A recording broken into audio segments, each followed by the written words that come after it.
Just as our previous lecture was all about hot sellers, it would be really nice to know what products don't sell particularly well, so you know what to stay away from. This lecture covers products you'll really want to avoid spending much time with. They are notoriously more difficult and take longer to sell.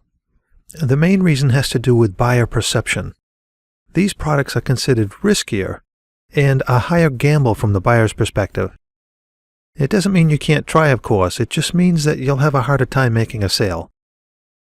You'll want to stay away from any kind of bedding, things like mattresses, pillows, and sheets, and actually clothes for that matter, as they don't really sell that well. And I think it really has to do with people being germophobic. And if you think about it, it really is difficult to think about sleeping on or near or in something that someone else has used. That's kind of gross, even if you do wash and bleach it. Of course, there is always the very real threat of things like bed bugs. Ugh, yikes, no thanks. I've also noticed that things like clothing, that doesn't really sell particularly well either. Unless you happen to give it away, and then it really goes quickly. It's kind of amazing. My guess is that people aren't really wearing the clothes and probably using them for raw materials to use in something else. You'll also probably have a hard time selling decorative items, knickknacks, those kinds of things. People tend to buy these new since they're relatively inexpensive and plentiful too. I've also found that products that have any kind of a safety element, like cribs or car seats or bike helmets, are more difficult to sell. See, when it comes to putting someone's safety or life on the line, buyers want very low risk. They want to be sure that nothing bad will happen, and usually like to buy these things brand new, because there's usually a warranty or some kind of a guarantee associated with them. I've actually sold a few bike helmets and a couple of baby car seats, so it is possible, but it's more difficult to do. Another one you want to avoid is medical supplies and equipment. Now, these aren't hot sellers either. Again, there's an element of safety, and accountability, and personal assurance associated with these that really make people want to buy these things new. See, people want some kind of a warranty or guarantee with anything related to health.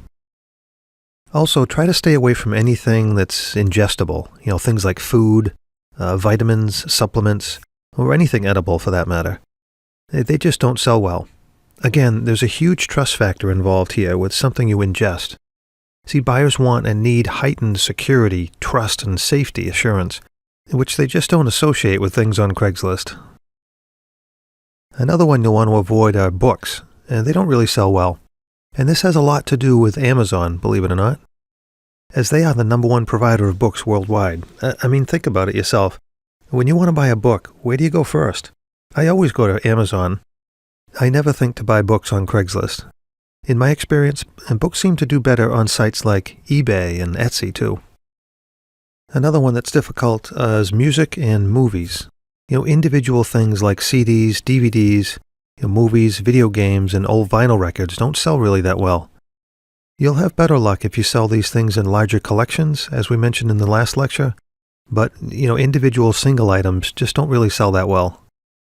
And you'll also want to stay away from anything that has a high repair cost associated with it.